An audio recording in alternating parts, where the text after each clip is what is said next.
Hello friends, ഇന്നത്തെ നമ്മുടെ recipe ഒരു മധുര പച്ചടിയുടേതാണ്. സദ്യ സ്റ്റൈൽ പൈനാപ്പിൾ പച്ചടി എങ്ങനെ വളരെ ടേസ്റ്റ് ഉണ്ടാക്കാമെന്ന് നമുക്കിന്ന് നോക്കാം. ഞാൻ Lisha, welcome to my channel the coffee mark.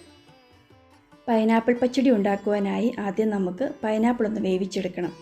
അതിനായി ഒരു മൺചട്ടിയിലേക്ക് അളവ് കപ്പിന് 2 കപ്പ് ചെറുതായി അരിഞ്ഞ പൈനാപ്പിൾ ഇട്ട് കൊടുക്കുക. ഈ ഒരു സൈസിലാണ് കട്ട് ചെയ്തെടുത്തിരിക്കുന്നത്. ഇതൊരു വലിയ പൈനാപ്പിളിൻ്റെ പകുതി തൊലിയൊക്കെ ചെത്തി അതിൻ്റെ കണ്ണൊക്കെ എടുത്ത് കളഞ്ഞിട്ടുള്ളതാണ്. ഇതിൻ്റെ തൂക്കം നോക്കിയപ്പോൾ ഒരു 300 ഗ്രാം ഉണ്ടായിരുന്നു കേട്ടോ. ഇനി ഇതിലേക്ക് പൈനാപ്പിൾ വെന്ത് കിട്ടുന്നതിന് ആവശ്യമായിട്ടുള്ള വെള്ളം ഒഴിച്ചു കൊടുക്കാം. ഞാനിവിടെ ഒരു 3/4 കപ്പ് വെള്ളമാണ് ചേർക്കുന്നത്. ഇനി ഇതിൻ്റെ കൂടെ തന്നെ 1/2 ടീസ്പൂൺ മഞ്ഞൾപ്പൊടി, 1 ടീസ്പൂൺ ഉപ്പ്, ഒരു തണ്ട് കറിവേപ്പില ഇവയും കൂടെ ചേർത്തൊന്ന് ഇളക്കി യോജിപ്പിച്ചെടുക്കാം.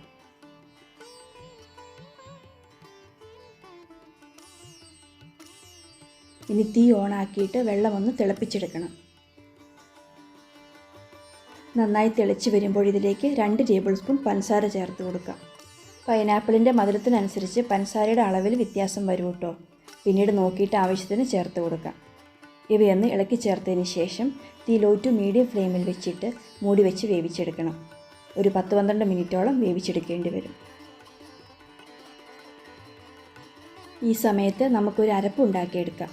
അതിനായി മിക്സിയുടെ ചെറിയ ജാറിലേക്ക് അളവ് കപ്പിന് 1 കപ്പ് തേങ്ങ ചിരുകിയത്, അതായത് ചെറിയൊരു തേങ്ങയുടെ അരമുറി, 1/2 ടീസ്പൂൺ കടുക്, 1/4 ടീസ്പൂൺ ജീരകം, 2 പച്ചമുളക്. ഞാനെടുത്തിരിക്കുന്ന അത്യാവശ്യം എരിവുള്ള മുളകാണ്. കുറച്ച് വെള്ളവും കൂടി ഒഴിച്ച് കൊടുത്തിട്ട് നല്ല ഫൈൻ പേസ്റ്റ് പരുവത്തിൽ അരച്ചെടുക്കണം. ഞാനിപ്പോൾ ഒരു 4 ടേബിൾ സ്പൂൺ വെള്ളം ഒഴിച്ചിട്ടുണ്ട് കേട്ടോ. ആദ്യം കുറച്ച് വെള്ളം മാത്രം ചേർത്തിട്ട് ആവശ്യമെങ്കിൽ കൂടുതൽ ഒഴിച്ചു കൊടുത്ത് നല്ല വെണ്ണ പോലെ അരച്ചെടുക്കണം. ഇപ്പോൾ ഒരു 12 മിനിറ്റ് ആയിട്ടുണ്ട്. ഇത് വെന്തിട്ടുണ്ടോ എന്ന് നമുക്കൊന്ന് നോക്കാം. പൈനാപ്പിൾ ആവശ്യത്തിന് വെന്തിട്ടുണ്ട്, പക്ഷേ മധുരം കുറവാണ് കേട്ടോ. ഞാനൊരു 3 ടേബിൾ സ്പൂൺ പഞ്ചസാര കൂടി ചേർക്കുവാണ്. ഇനി വെന്ത് വരുമ്പോൾ വെള്ളം കൂടുതലാണെന്ന് തോന്നുവാണെങ്കിൽ ഇത് തുറന്ന് വെച്ച് വറ്റിച്ചെടുക്കണം. അപ്പടി വറ്റിക്കേണ്ട, സ്വല്പം വെള്ളം വേണം കേട്ടോ. അതുപോലെ പൈനാപ്പിൾ കറിയിൽ കഷ്ണങ്ങളായി കിടക്കുന്നത് താല്പര്യമില്ലാത്തവരാണെങ്കിൽ ഈ സമയത്തൊന്ന് ഉടച്ചിട്ട് കൊടുക്കണം കേട്ടോ. ഞാൻ ഇപ്പോൾ ഉടയ്ക്കുന്നില്ല, എനിക്ക് കഷ്ണങ്ങളായി കിടക്കുന്നതാണ് ഇഷ്ടം. ഇപ്പോൾ ആവശ്യത്തിന് വെള്ളം വറ്റി വന്നിട്ടുണ്ട്. ഇനി തീ ലോ ഫ്ലെയിമിലേക്ക് വെച്ചിട്ട് ഇതിലേക്ക് നമ്മൾ നേരത്തെ അരച്ച് വെച്ചിരിക്കുന്ന അരപ്പില്ലേ, അത് ചേർത്ത് കൊടുക്കാം. തേങ്ങ നല്ല ഫൈനായിട്ട് അരഞ്ഞ് കിട്ടിയിട്ടുണ്ട്.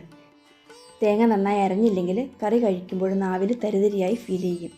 അതുപോലെ ഈ അരപ്പ് ചേർത്തതിന് ശേഷം അധികം നേരം ഇട്ട് തിളപ്പിക്കരുത് കേട്ടോ. തേങ്ങ പിരിയാൻ സാധ്യതയുണ്ട്. മൺചട്ടിയിലാണ് ഉണ്ടാക്കുന്നതെങ്കിൽ തീ കുറച്ചിട്ടിട്ട് മാത്രം തേങ്ങ അരച്ചത് ചേർത്ത് കൊടുക്കുക. അരപ്പിൻ്റെ പച്ചച്ചവയൊക്കെ മാറി വരാൻ 1-2 മിനിറ്റ് തുടർച്ചയായി ഇളക്കി കൊടുത്തുകൊണ്ട് കുക്ക് ചെയ്യണം. ഈ സമയത്ത് നമുക്ക് ഉപ്പൊന്ന് നോക്കാം കേട്ടോ. 1/2 ടീസ്പൂൺ ഉപ്പും കൂടി ചേർത്ത് കൊടുക്കുന്നുണ്ട്. നന്നായി ഇളക്കി യോജിപ്പിച്ചതിന് ശേഷം തീ ഓഫ് ചെയ്യാം. ഒരു 2 മിനിറ്റ് വെയിറ്റ് ചെയ്ത് കറിയുടെ ചൂട് ചെറുതായിട്ടൊന്ന് ആറിക്കഴിയുമ്പോൾ നമുക്കിതിലേക്ക് തൈര് ചേർത്ത് കൊടുക്കണം. മീഡിയം പുളിയുള്ള കട്ടത്തൈര് ഒരു വിസ്കോ ഫോർക്കോ വെച്ച് ജസ്റ്റ് ഒന്ന് ഉടച്ചതിന് ശേഷം ചേർത്ത് കൊടുക്കാം. ഞാനിവിടെ ഒരു 1/2 കപ്പ് തൈരാണ് ചേർത്തിരിക്കുന്നത്. തൈരിൻ്റെ പുളിയും കറിയുടെ കുറുകലും അനുസരിച്ച് ചേർത്ത് കൊടുത്താൽ മതി കേട്ടോ. നന്നായി ഇളക്കി യോജിപ്പിച്ചതിന് ശേഷം മൂടി വയ്ക്കാം. ഇനി നമുക്കിതിലേക്ക് കടുകും വറ്റൽമുളകും കറിവേപ്പിലയും കൂടി ഒന്ന് താളിച്ച് ചേർക്കണം. അതിനൊരു പാത്രത്തിലേക്ക് 2 ടേബിൾ സ്പൂൺ വെളിച്ചെണ്ണ ഒഴിച്ച് കൊടുക്കാം. എണ്ണ നന്നായി ചൂടായി വരുമ്പോൾ ഇതിലേക്ക് 1 ടീസ്പൂൺ കടുക് ഇട്ട് കൊടുത്ത് പൊട്ടിച്ചെടുക്കണം. കടുക് പൊട്ടിക്കഴിയുമ്പോൾ തീ കുറച്ച് വെക്കണം. എന്നിട്ട് ഇതിലേക്ക് 2 വറ്റൽമുളക് ചെറുതായി കട്ട് ചെയ്ത് ചേർത്ത് കൊടുക്കാം. ഇതിൻ്റെ കൂടെ തന്നെ 2 തണ്ട് കറിവേപ്പിലയും കൂടി ചേർത്തൊന്ന് മൂപ്പിച്ചെടുക്കണം. ഇപ്പോൾ ഇവ മൂത്ത് വന്നിട്ടുണ്ട്. തീ ഓഫ് ചെയ്യാം. ഇനി ഇവ പച്ചടിയിലേക്ക് ഒഴിച്ച് കൊടുക്കാം കേട്ടോ. എന്നിട്ട് നമുക്ക് ഒരു 5-10 മിനിറ്റ് മൂടി വെക്കണം.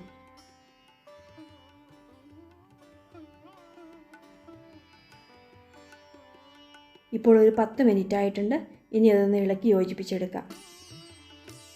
ഇപ്പോൾ ഇരുന്ന് തന്നെ കുറച്ചുകൂടെ കുറുകി വന്നിട്ടുണ്ട്. ഇനി നമുക്കിതൊരു സെർവിങ് ബൗളിലേക്ക് മാറ്റാം.